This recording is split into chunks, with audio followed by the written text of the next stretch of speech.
Bismillahirrahmanirrahim. Assalamualaikum warahmatullahi wabarakatuh. Alhamdulillah, salatu wassalamu ala rasulillah Sayyidina Muhammad ibn Abdullah wa ala alihi wa ashabihi wa mawalah. Tibatum wa taba mamsyakum wa tabawaktum minal jannati manzilah. Bapak Ibu yang saya hormati, alhamdulillah pada kesempatan malam hari ini kembali kita bisa bersilaturahmi dan kita akan membahas satu sosok yang luar biasa bernama Sa'ad ibnu Ubadah. Nabi memiliki doa khusus kepada Sa'ad. Doanya adalah Allahumma ij'al salawatika wa rahmataka ala ali Sa'ad ibnu Ubadah. Ya Allah, tolong berikan rahmatmu, keberkahan, kebaikan kepada siapa? Ala ali Sa'ad ibnu Ubadah, kepada keluarganya Sa'ad ibnu Ubadah. Ini diperhatikan baik-baik ya. Kenapa Nabi itu doanya tidak hanya kepada Sa'ad, tapi doanya juga kepada seluruh keluarganya. Karena Sa'ad bin Ubadah ini syakhsiyah yang luar biasa. Nanti akan ada alasannya. Oh, mungkin karena ini kemudian Nabi mendoakannya sampai kepada keluarga. Dan Sa'ad bin Ubadah ini masuk Islam termasuk yang awail, yang pertama-pertama. Aslama bakiran wa kana min awailil ansari islaman. Termasuk orang yang pertama kali masuk Islam dari kalangan Ansor. Ansor ke wong dimet. Ansor wong di. Galurung. Ke timur-timuran. Wong Madinah kuwi disebutnya karo Kanjeng Nabi orang Ansor. Jadi dari kalangan orang Madinah, Sa'ad bin Ubadah itu termasuk yang pertama kali masuk Islam. Syahida bai'atal Aqabah, termasuk yang ikut bai'ah Aqabah. Ma'as sab'ina minal ansor. Bai'at Aqabah yang didatangi saat itu bersama 70 orang Ansor yang lain. Wa kana ahadun nuqaba'i 12, termasuk salah satu nakib. Nakib itu berarti pimpinan. Ya, dari 70 sekian orang itu sama Kanjeng Nabi terus dibagi 12. Ya. Dari 12 itu dipilih salah satunya itu sebagai pimpinan kelompok, sebagai pimpinan regu. Nah, Sa'ad ibnu Ubadah itu termasuk salah satu pimpinan yang jumlahnya tadi berapa? 12. Arti ini orang hebat. Ya, bukan orang sembarangan. Pati-pati sama Nabi itu dipilih menjadi nakib. Yang milih nakib itu Nabi lagi. Itu pasti punya mumayyizat, pasti punya kekhususan, keistimewaan. Bin nisbati ila sayyidi qaumihi. Nah, ternyata apa kekhususan saat itu? Dia sayyid. Dia itu emang sudah dari dulu itu menjadi pimpinan kaumnya. Masyarakat itu sudah menunjuk Sa'ad ibnu Ubadah sebagai pimpinannya. Faradda min afradi baiti za'amatin wa su'dadin. Laisa mustaghraban ayyakuna Sa'ad ibnu Ubadah sahibu karizma wa hudur. Maka keistimewaan Sa'ad itu Sa'ad memiliki karisma. Karisma itu apa, Mat?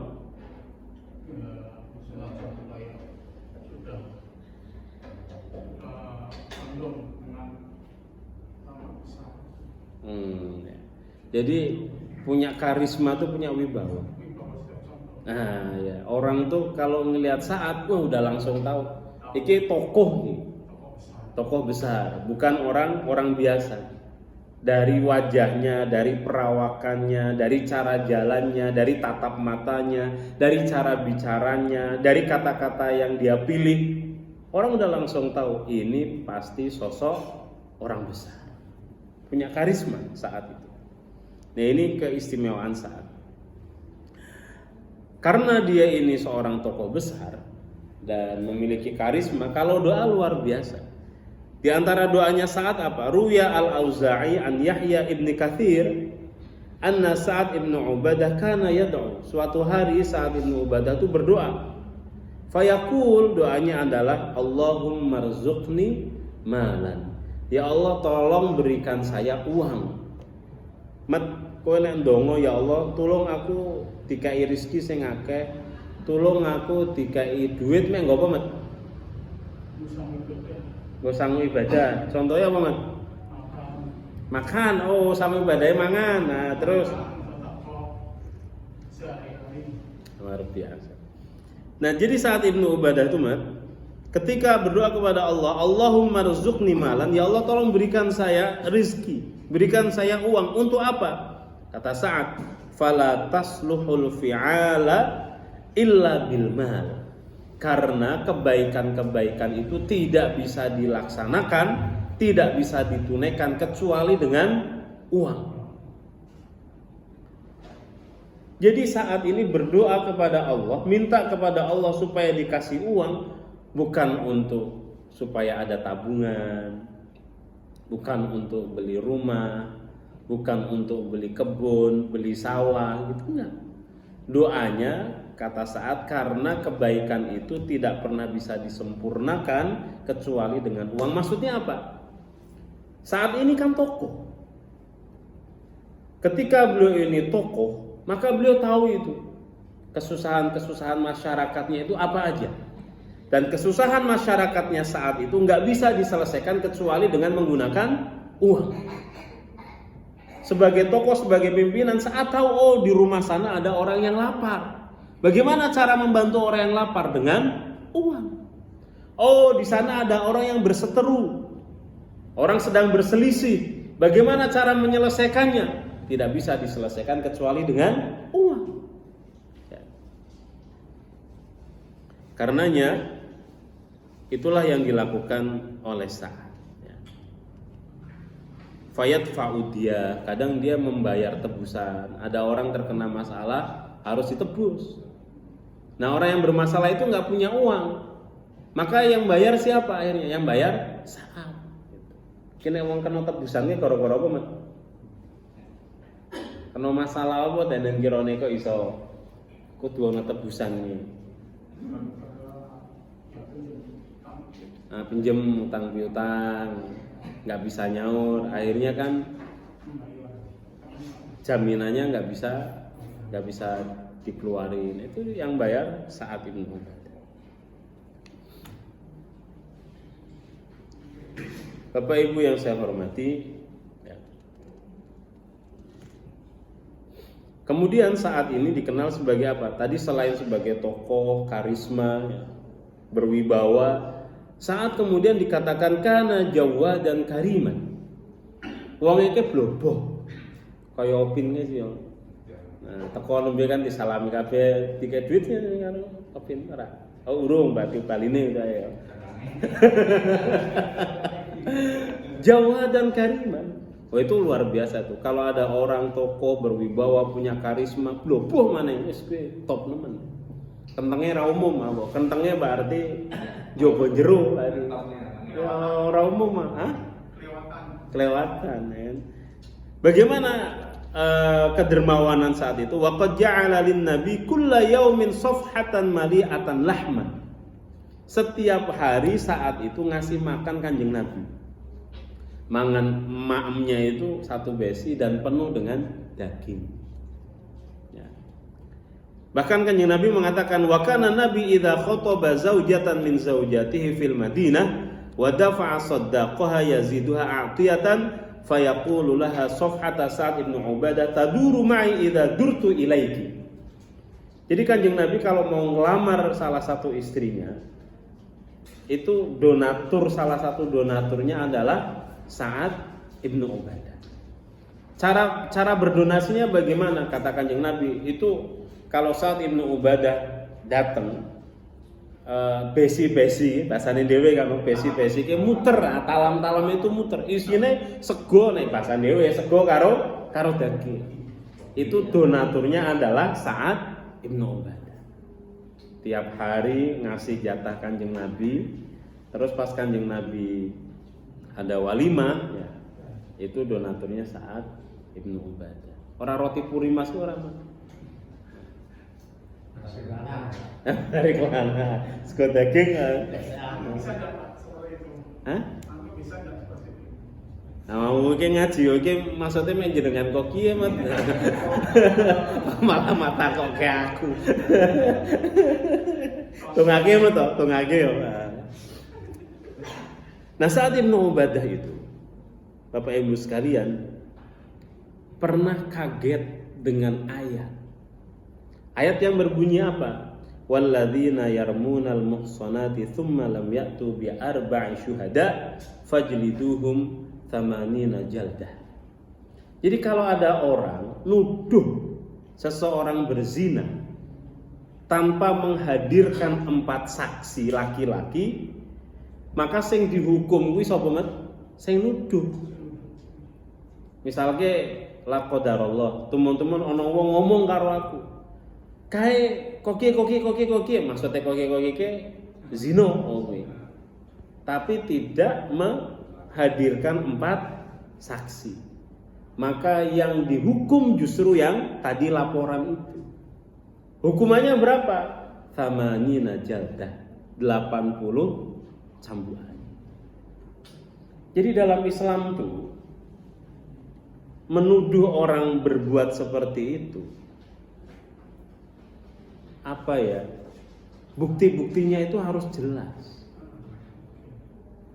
Nek jenengan weruh wong siji kuwi urung iso. Nek menurut ayat ini harus 4 orang. Dan 4 orang itu semuanya menyaksikan dengan jelas dengan mata kepala. Seperti halnya timbo kuwi mlebu ning sumur. Nek sik gremeng-gremeng ora jelas ora entuk. Makanya sekarang itu bagaimana dengan video? Wah, itu susah. Iya, AI apa AI kan? Iya. Berat. Ini syuhada itu orang lihat langsung dan itu harus 4. Apa kata Sa'ad? Kata Sa'ad begini. Qala Sa'ad Ibnu Ubadah wa kana sayyidul ansar. Dan Sa'ad Ibnu Ubadah adalah pimpinan orang-orang Ansar bertanya kepada Kanjeng Nabi tentang ayat ini. Ahakadza nazalat ya Rasulullah? Apakah ayatnya turun seperti itu ya Rasulullah? Maksudnya priye? Nek Pak nuduh atau kalau mau membuktikan bahwa seseorang itu berbuat zina, itu harus dengan 4 saksi. Bener kudu 4 ya Rasulullah. Ayatnya turun kok kuwi po. Apa kemudian kata Kanjeng Nabi? Faqala Nabi ala tasma'una ila ma yaqulu sayyidukum? Wong Ansor, kata Kanjeng Nabi, kuwi pimpinanmu mosok takoke kok kuwi. Seolah-olah kok enggak percaya bahwa ayatnya betul-betul begitu. Seorang tokoh harusnya, ini bahasa saya ini penafsirannya, seorang tokoh semestinya tidak menanyakan benar atau enggaknya, karena yang mengatakan Nabi, kalau Nabi yang mengatakan sudah pasti benar, ora dikurangi, ora dipunjuli, ora ditambahi. Mosok seorang tokoh pertanyaannya begitu. Apa kemudian jawab Sa'ad? Sebelum Sa'ad menjawab, ternyata Sa'ad dibeloni karo wong-wong Ansor. Qalu la talummuhu ya Rasulullah. Tolong Sa'ad jangan dihina, jangan diejek, jangan dikomplain. Fa innahu rajulun ghuyur. Karena Sa'ad itu orangnya sangat pencemburu. Sangat pencemburu. Wallahi ma tazawwaja imra'atan qattun illa bikron. Saking pencemburunya Sa'ad, Bapak Ibu sekalian, Sa'ad itu enggak mau menikah kecuali yang dinikahi mesti perawan. Saking pencemburunya. Karena kalau janda berarti kan pernah nikah, pernah dinyuk wong liya. Sa'ad nggak mau, saking pencemburunya. Lebih-lebih lagi kemudian wala tallaqa imra'atun qattun, dan Sa'ad tidak menceraikan istrinya. Wajtara'a ahadun ayyatazawwajaha. Kalau dia menceraikan istrinya, dia nggak suka dan nggak mau kalau bekas istrinya itu dinikahi orang lain. Luar biasa ragu. Angel gue mau tahu Pak kawin pria mana yang gue mau tahu. Jadi saat Ibnu Ubadah itu nggak mau menikah kecuali sama gadis, dan mantan istrinya yang diceraikan sama Sa'ad nggak mau dinikah sama orang lain. Cemburunya luar biasa. Itu jawaban orang-orang Ansor. Maka kemudian Kanjeng Nabi mengatakan apa? Tadi ya katakannya. Lalu kemudian saat menimpali lagi, faqala Sa'ad wallahi ya Rasulullah. Akhirnya Sa'ad menimpali. Karena kan tadi Nabi mengatakan, masa sih seorang tokoh Ansor pertanyaannya begitu. Sa'ad menjawab, wallahi ya Rasulullah inni la'alamu annaha haqqun. Demi Allah ya Rasulullah, saya tahu ayat itu benar. Wa annaha minallah, dan saya juga tahu bahwa ayat itu turun dari Allah. Enggak dikurangi, enggak dipunjuli, enggak ditambahi. Saya yakin itu benar. Walakinni qad ta'ajjabtu. Aku cuman kaget. Kata Sa'ad, kagetnya kenapa? Anni law wajadtu luka'an qad tafakhadhaha rajulun lam yakun li an ahijahu wala uharrikahu hatta ati bi arba'ati syuhada. Ya Rasulullah, kalau seandainya saya ngelihat la qadarullah istri saya sedang berzina sama orang dan saya harus nyari 4 orang saksi, kira-kira rampung ora? Wis rampung wong lurune wong papat kok. Ayo, maksudnya kalau wis rampung dhisik kowe. Kecuali nek ngerjane ning ngarep kowe kan langsung wong akeh kan konangan. Tapi kan biasanya kayak gitu-gitu itu kan pasti tidak di tempat terang kayak gini. Wah, weruh aku ya. Lalu kemudian aku wong siji tok ora entuk, kudu wong papat. Are kan metu. Nah, metu ngundang, ayo kene oh kowe. Lah bar wong papat kuwi teko wis rampung. Wis bubar. Wis ilang. Nah, apalagi saat seorang pencemburu. Kalau saat seorang pencemburu mau nggak kemudian menonton istrinya? Apa maneh tangga-tanggane kon menonton ora mungkin. Pencemburunya luar biasa. Jadi kata Sa'ad apa ya Rasulullah, aku tidak menolak ayat itu. Cuman aku heran. Terus caranya membuktikan piye nek kowe carane kan begitu. Ya. Meskipun nanti hukum ini berkembang. Ini kan ayat yang pertama kali turun. Nanti ada ayat lagi ya. Ada ayat lagi gitu ya. Ya. Maka Kanjeng Nabi kata Sa'ad sampai apa? Sa'ad mengatakan, demi Allah, kalau itu terjadi saya nggak bisa nyari 4 orang saksi. Gelem ra gelem pedangku sing ngomong. Langsung tak lameng kowe. Langsung tak lameng. Lah iya ora. Lah mosok kemudian kon nonton tanggane juga kon nonton. Ngundang-undang luru wong wis bubar nih saya kentong-kentong apa pos kamping ngono. Bubar kowe. Itu kan apa ya, itu luar biasa. Toko, karena itu toko. Cara berpikirnya itu luar biasa. Maka kata Sa'ad, nggak ada solusi lain kecuali lamengku saya ngomong. Nah, suduk kayak sisa, nah, pencelas kayak sisa. Tapi di salah satu riwayat yang lain Nabi mengatakan nggak boleh. Kalau kamu bunuh orang, maka saya akan bunuh kamu. Dikisos gitu, dikisos. Karena hukumnya kan jelas harus 4 dulu untuk kayak gitu. Ketika tiba-tiba ngelihat kayak gitu langsung dibunuh, nah ini pembunuhan yang tidak dibenarkan oleh agama Islam ya. Bapak Ibu yang saya hormati, yang menarik adalah kemudian penulis buku mengatakan begini,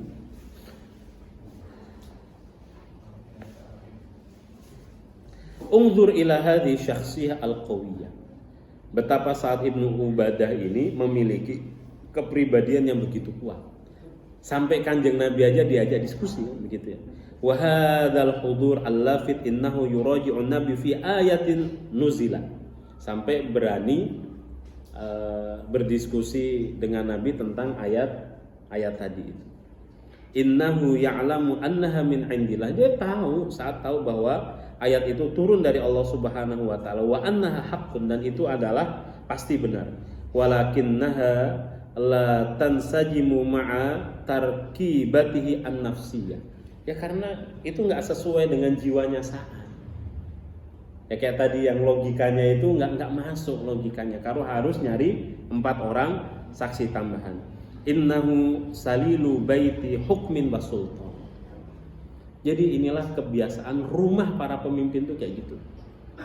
Rumah para tokoh, rumah para pemimpin biasanya gitu. Biasanya maksudnya bagaimana? Wa hadhil buyut taghfiru kulla syai'.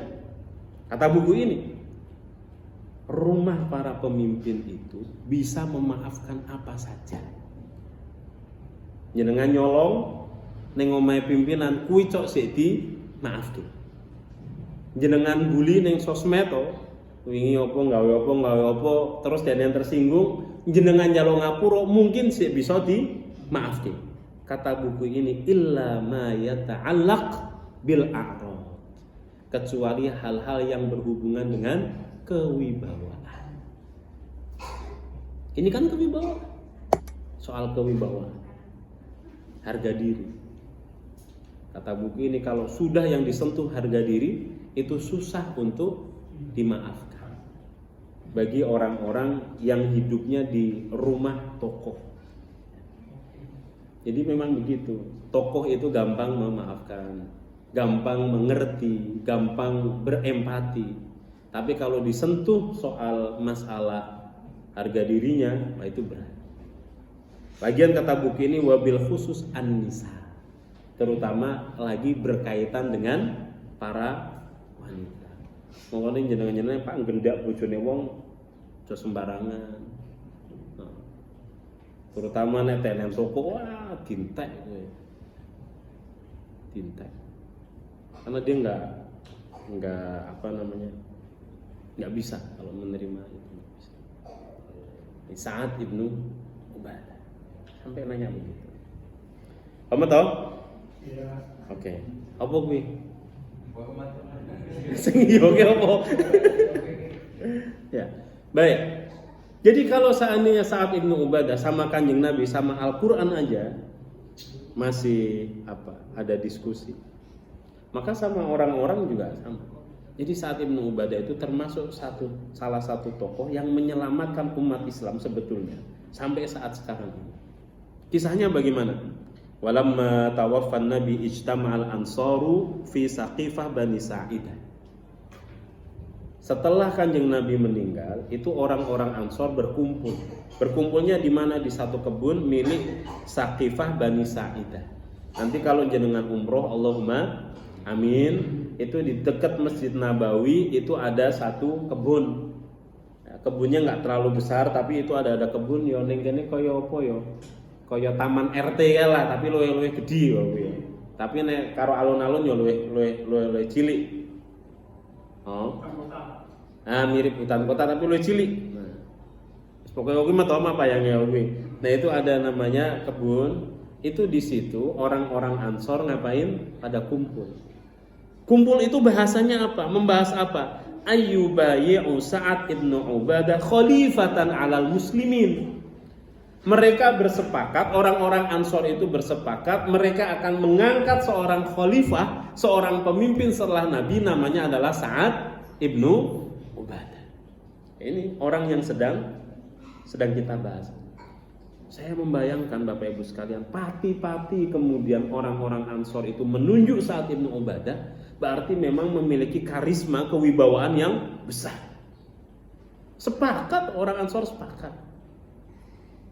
Oke, yang ditunjuk sebagai khalifah adalah Sa'ad ibnu Ubadah. Wa kana yaumuha qad ishtaka min marad. Tapi Sa'ad ibnu Ubadah pada waktu perkumpulan itu enggak hadir karena sedang sakit.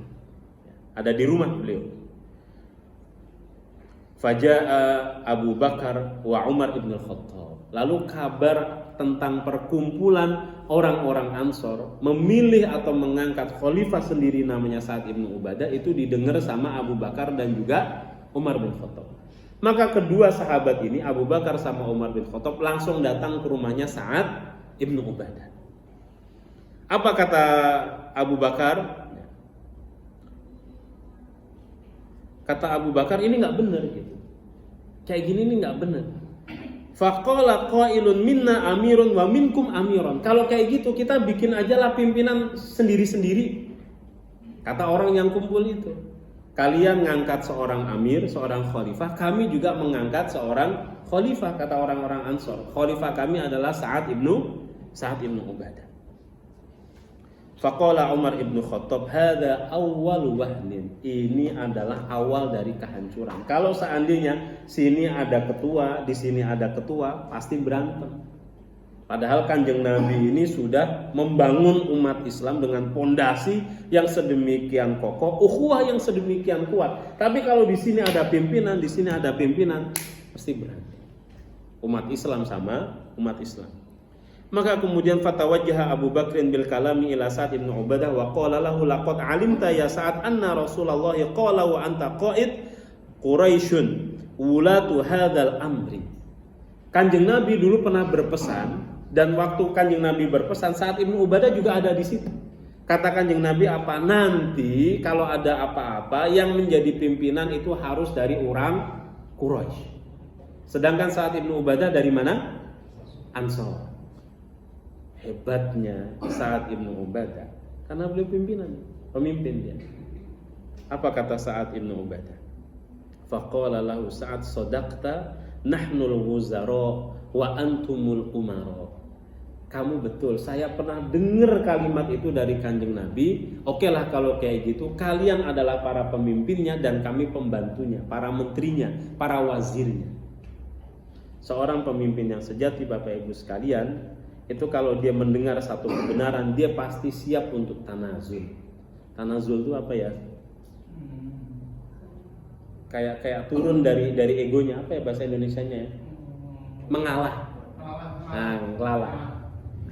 Mau ngalah. Oke, emang karena datanya betul itu, ngalah. Kita nggak bisa bayangkan kalau seandainya waktu itu Sa'ad ibnu Ubadah ngotot. Enggak. Misalkan kata Sa'ad ibnu Ubadah, saya tetap mau jadi khalifahnya orang-orang Ansor perang.